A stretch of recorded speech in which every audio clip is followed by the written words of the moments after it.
I'm just gonna say I'm not gonna tolerate it. If you leave a rude comment about the contents, whatever. If you leave a rude comment about this case, I will block you from being able to leave comments ever again. I won't stand for it. And I usually, like I said, I usually stay away from these types of cases because of it. But I feel like this case is really important and it needed to be told. So I feel like I'm so loud today. Let me just move you a little. Maybe that'll be better. So we are going to talk about Nikki Kuhnhausen today. I have been watching a show on Hulu. I wrote it down, but I think it's called How I Solved My Murder or How I Caught My Killer or something like that. It's new on Hulu. And the very first episode is about Nikki. And I was sucked into this case. And I decided I had to share it with you as soon as I could. I researched everything and literally I watched about this case on Friday. And I'm gonna give you the video on Sunday because I was so involved in this case. And I feel like most of you will be too. So let me just get into this case. Nikki Kuhnhausen was a 17-year-old teenager who lived in Vancouver, Washington. Her social media was filled with selfies and TikToks, and according to her mother, it was these social media accounts that gave her confidence. Her mother, Lisa, describes her daughter as a beautiful girl who loved makeup ever since she was a child. Now, Nikki was born Nicholas, and ever since she was born, she was different from her brothers. She was this fearless child who played with Barbies instead of the boyish toys that her brothers played with. Nikki became this confident, self-assured teen, and she was a loud and proud transgendered girl. And she knew from a young age that this was the truth. And she came out to her family as transgender when she was in just the 6th grade. As I said, Nikki loved makeup, and she ultimately wanted to work for her hero and her icon, Nicki Minaj, as a hair and makeup stylist. Nikki was well liked by her friends and particularly the cheerleaders because of her makeup skills. And a lot of people described her as cheerful, caring, and full of energy. Now, Lisa Kuhnhausen, some articles said her last name was Woods, so I don't know if she's married or divorced since this case happened, but she will never forget the day that her life changed forever. It was June 6th, 2019, and that's when her daughter Nikki seemingly vanished. Lisa and Nikki were extremely close. They talked and texted every day, all day. Nikki always responded to Lisa's text messages. Now, I really couldn't find a lot of information as to why the two did not live together. I don't really think it's relevant, but they didn't. So, on this day, Lisa tries to call Nikki before her shift at work, like she always did, and Nikki did not answer. So, it was just really strange. And on that same day, she literally goes media silent. She stops posting anything. She's not responding to anyone's text messages. And immediately, Lisa's mother's intuition kicked in, and she just knew that something bad had happened to her daughter.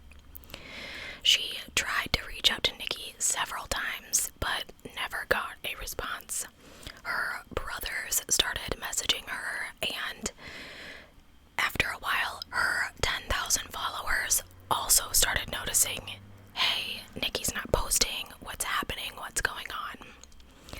People were faithfully looking for her. She was a huge part of the LGBTQ plus community, and people legitimately started to get worried. At first, her friend Arielle Fox really wasn't that concerned. She thought it's a classic Nikki move to lose her phone or something. And Arielle knew all about Nikki's moves because they'd been best friends since childhood. Arielle said, when I first met Nikki, she was still going by Nick, but she was definitely still Nikki at heart. Another friend, Taylor Watts, said, we lived across the street from each other. I think we met in 3rd or 4th grade, and she stood out, She was cheerful, she was caring, she was Nikki. So, after about 5 days of no response, Lisa reaches out to the cops and she says, look, my daughter is either dead or being held somewhere against her will because she would not go this long without talking to me. Now, it was 4 or 5 days. I don't know why Lisa waited this long. I don't have the explanation behind that, but the cops were really confused because they didn't really have any clues as to why Nikki would go missing. I have interviews from a person named Devin Davis Williamson. This person is a transgender activist and the co-founder for the Justice for Nikki Task Force.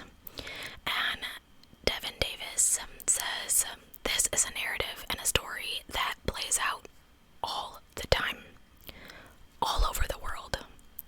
When transgender people go missing, they are usually found deceased.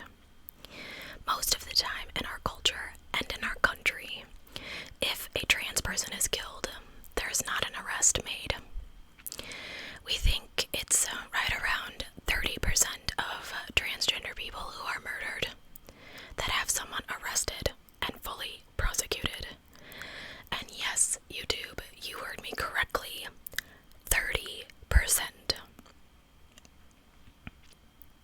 I'm horrified by these numbers, absolutely horrified. So, Nikki has been missing for days, and investigators have no leads. They contact all of her friends, but really none of them have any idea where Nikki could be. According to one of the detectives, it's not uncommon for trans people to run away from home, but generally it is because of a lack of support from their families. But in Nikki's case, it was different. Her mom was her best friend, and everyone around her, including her social media community, supported her decision. So why would she run away? Lisa was desperate for answers, and the police felt a lot of pressure on them. So they reach out to Nikki's roommates. One of them, Faith, informed the police that Nikki had used her phone the night before she'd gone missing to text a man on Snapchat. However, she had logged out of her phone before giving it back to Faith. So the police have this lead. They're like, okay, she used her Snapchat account, right? But every company has these privacy policies, these rights that protect their users' data. So they reach out to Snapchat and they're thinking, oh, they probably just won't give us this information. But Snapchat came through and they were able to track down the name of the person that she had messaged. The last person who had seen her was a 25-year-old man named David Bogdanov. David Bogdanov is a Russian man with a big family. He had texted Nikki on Snapchat, and the two of them had planned to meet up. Now, based on these Snapchat messages, they were able to, in fact, track these locations to see where David was when he was texting Nikki. And he was literally right outside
message was read, but there was no response. But then they tried again about a week later, and to the police's complete surprise, he responded. So it is September. It is nearly 4 months after Nikki is missing, and investigators finally hear from David. He said, "I'm sorry, I had phone problems, and I just got your messages." So detectives are like, "Hey, we need you to come in for questioning." So he did. On October 2nd, he voluntarily met with Detective David Jensen of the Vancouver Police Department. In their recorded interview, Bogdanov told Jensen he was out drinking with his brothers on June 6th when he noticed a young woman. It was about 3 a.m. at night in Vancouver, and he had spotted Nikki and she was all alone, and he said that he walked over to make sure she was okay, and they had started talking. He offered her his jacket because it was really cold outside, and he also asked her if she wanted some vodka because he wanted to know if she wanted to relax a little bit. And she said yes, so he just gave her the bottle, which I thought was really weird. Nikki was looking for her missing cell phone at the time, so they didn't exchange phone numbers, but he gave her his Snapchat name, and then they kind of parted ways. She was still kind of looking for her phone and ended up going back home. A couple hours later, Nikki had been messaging him on Snapchat, and she sent him her address, and they agreed to hang out. So he drove over and picked her up. They were gonna go look for her cell phone some more. So, somewhere around 5 a.m.-ish, they were alone in David's car, and they were parked, and they were kind of chit-chatting, and Nikki is up front, and she's honest with him, and she tells him that she is transgender. And he says, "I was shocked and uncomfortable and really, really disturbed, and I just asked her to get out of the car because this is really weird for me." So Nikki did, and David said he just took off, and that was the last time he saw her. Now, he's pretty shifty on some of the details of this night of June 6th, early June 7th, but Detective Jensen says David Bogdanov was explicitly clear on one topic. He went out of his way to make sure they knew that he thought that anyone who was part of the LGBTQ plus community was disgusting. Now, if you don't know,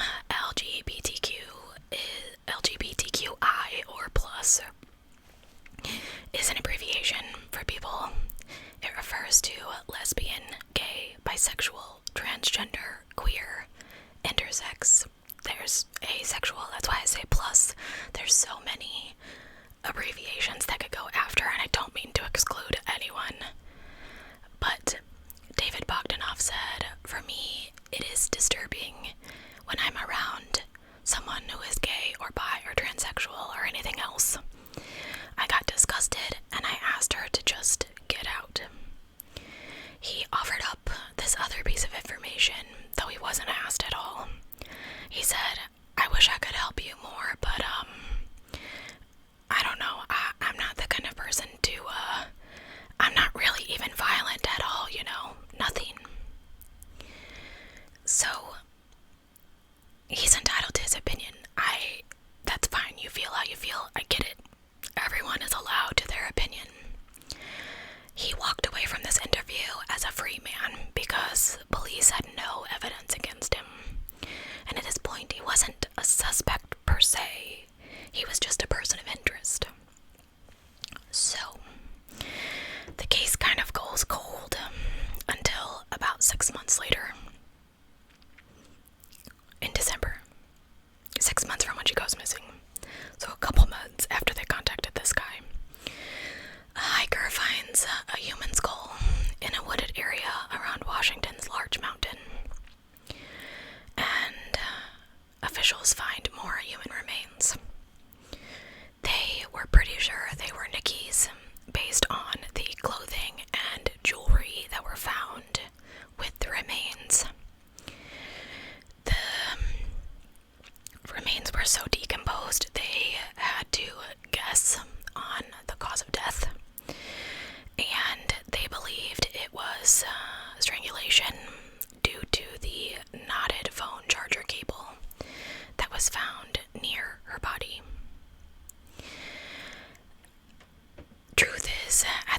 website, investigators found this phone cable, and it literally had like hair extensions wrapped up in it.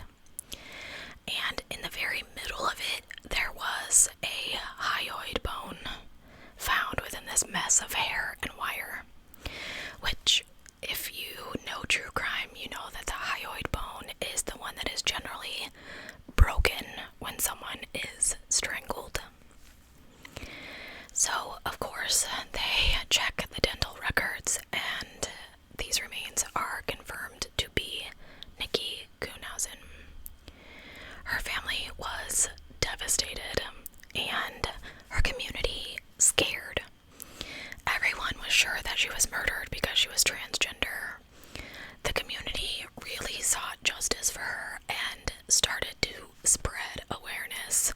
There were vigils, there were walks, there were protests. Like, people really rallied around Nikki. Investigators declared that she was murdered by strangulation, and Lisa did not stop trying to get justice for her daughter.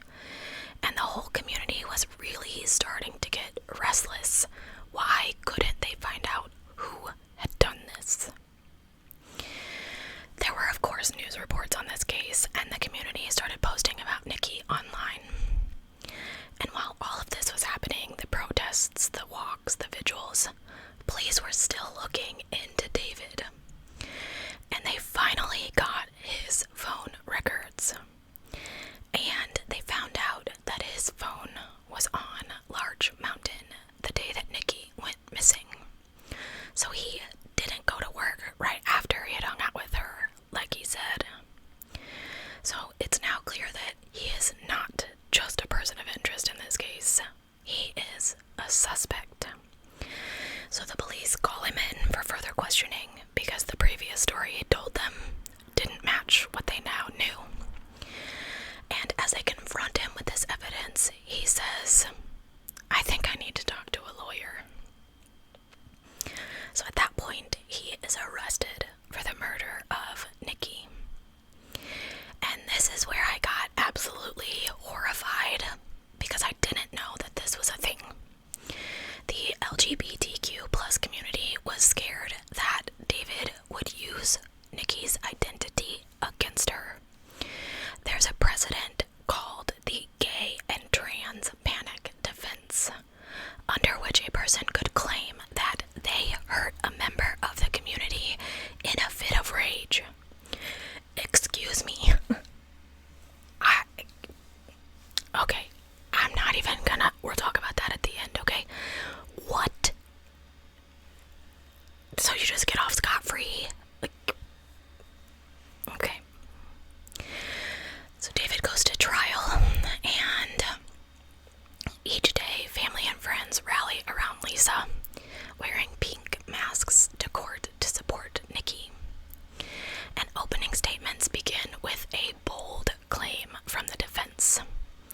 Aaron McKayler said, "Our client did not strangle Nikki, causing her death because she's transgender. Nikki Kuhnhausen is now deceased because Mr. Bogdanov had to defend himself against her attacking him and potentially killing him." Wait, what? We haven't heard anything about this at all. Hold on. The prosecution argued this was not the case. They insisted that Nikki was a victim of a hate crime. Colin Hayes said, "The defendant murdered Nikki after finding out she was transgender. The defendant murdered Nikki because his respect for human life was outweighed by his hatred of those who are gay and those who are transgender." The prosecution laid out its case with experts testifying about those Snapchat exchanges leading up to her murder, the cell phone records placing Bogdanov's phone at Large Mountain just hours later. Jurors were shown evidence found at the scene, including the phone charging cord. The defense called just one witness, David Bogdanov himself.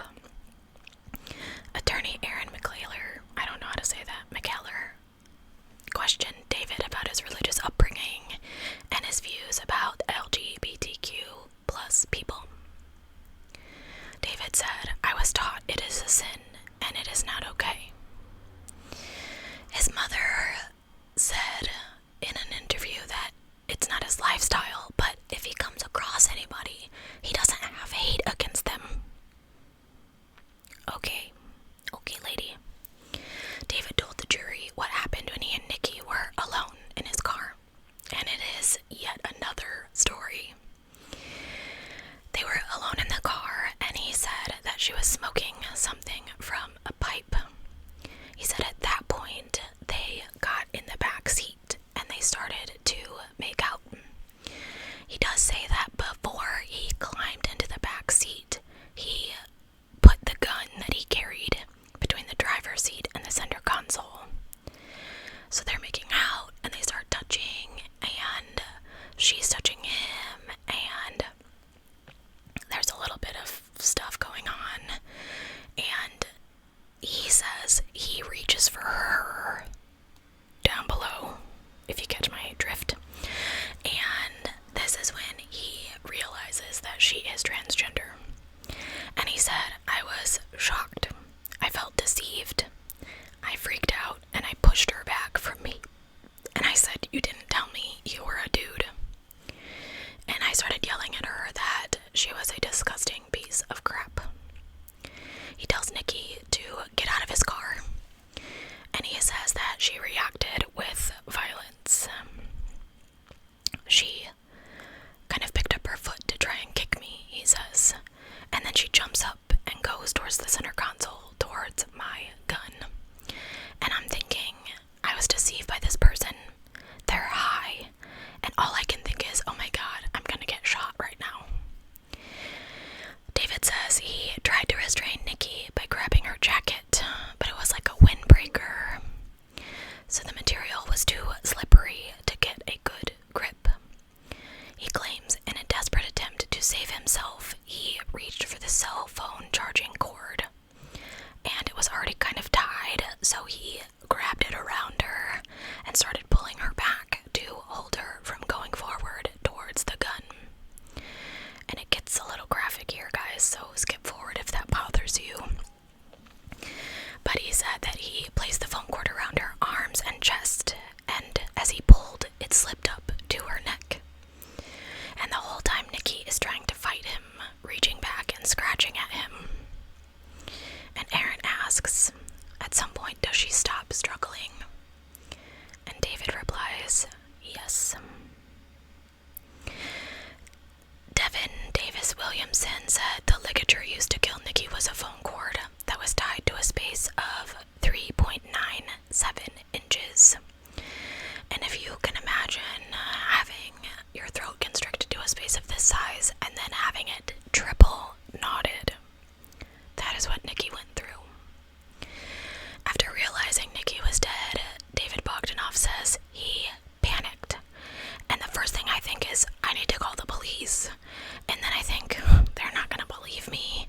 You know, I've been up all night. I'm not sober. There are drugs in this car. There's a dead person in my backseat. And then I think, well, I just have to get rid of the body.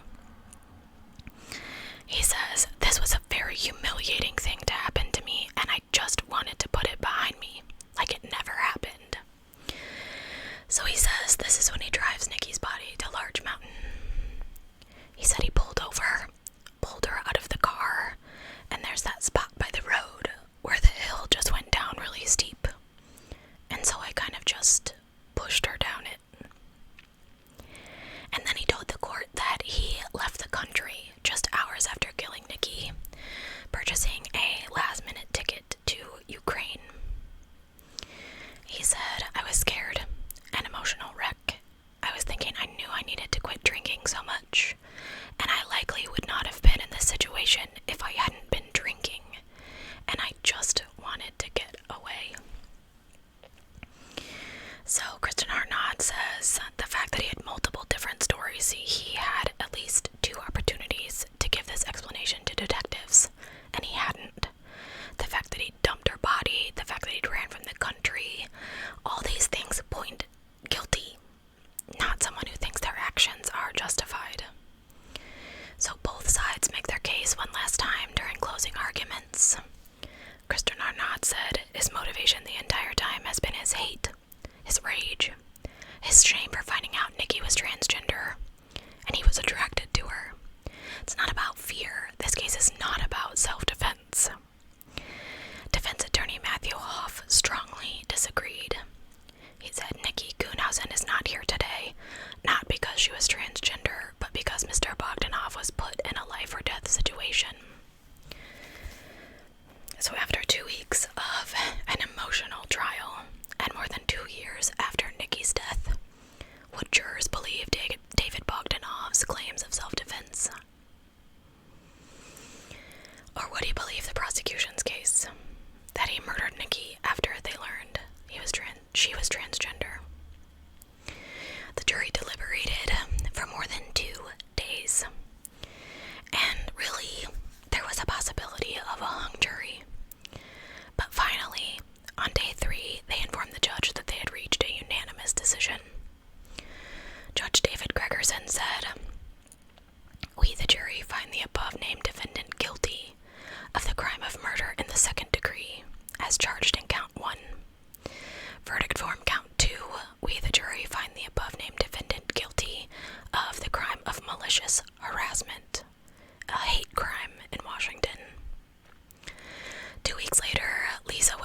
was struck by the dark nature of this crime. He said, "It conjures up old childhood legends of the boogeyman, of trust terribly gone wrong." Judge David Gregerson fought back tears and continued for about 15 minutes. The movement towards something resembling justice may be seen as a step in the greater overall movement from darkness towards light.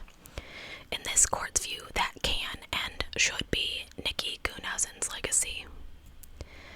David Bogdanov was sentenced to the maximum for this case, 19 and a half years for Nikki's murder, with 12 concurrent months for the malicious harassment charge. Lisa and Nikki's supporters have tried to find a way for her legacy to help and protect others. They found a way to memorialize Nikki and empower other trans teenagers to pursue their dreams.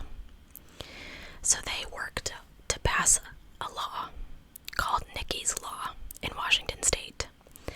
It is designed to prevent defendants charged with violent crimes from relying on the victim's gender identity or sexual orientation, the so-called gay or trans panic defense.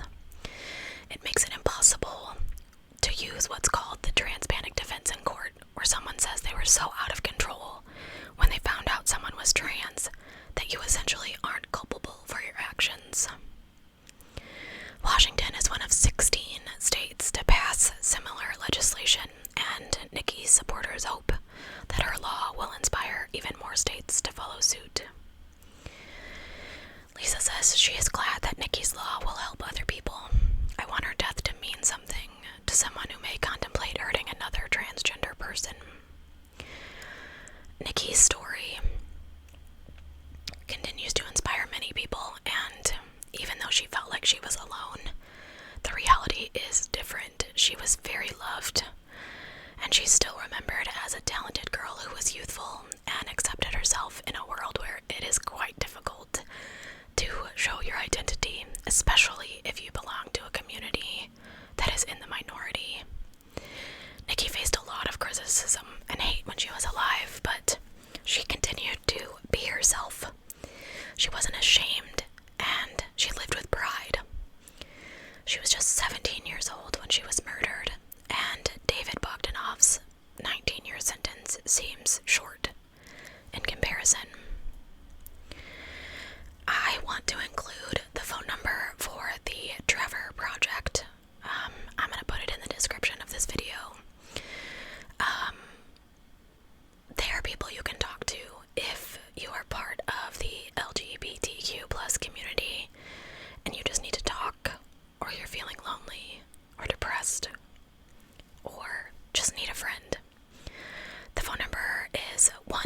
their children, that this is the community and the life that we live in 2013. 2013, oh my god. 2023, hello Shannon. I hate it. I hate it that people judge people on the color of their skin, on who they love. I just hate it. And if you have issues with me feeling that way, please feel free to unsubscribe right now, because I can't. I will not tolerate any hate on me or Nikki or this video or people of minority communities anywhere, ever. And that is all I'm gonna say about that. Please feel free to find the door. I will not. I cannot tolerate that in my life. So, I think this case sucks. I don't think that he was trying to save himself from her. Yes, maybe she got a little violent. Yes, maybe she tried to kick him. But this guy was so mean to her based on what he said that he said, which I have to believe what you related to the people is probably about 25% of what you actually said to her. Yeah, I probably would have tried to kick you in the face too if you told me I was disgusting. Yeah, I would have got out of the car, don't get me wrong, but I might have hit you a little one too before I did it, you know? So, of course she reacted with violence. You reacted with acting like she had the plague. Like, all you have to do is say, hey, I'm not interested. Like, why does it have to be like this? Why does it have to be like this? I hate it. It gives me hives just thinking about it. I could get riled up. This is why I don't cover cases like this, because I get riled up. Okay. Anyway, thank you guys so much for being here today. Hopefully, this case brought some awareness. Like I said, I really try not to cover cases like this, but I felt like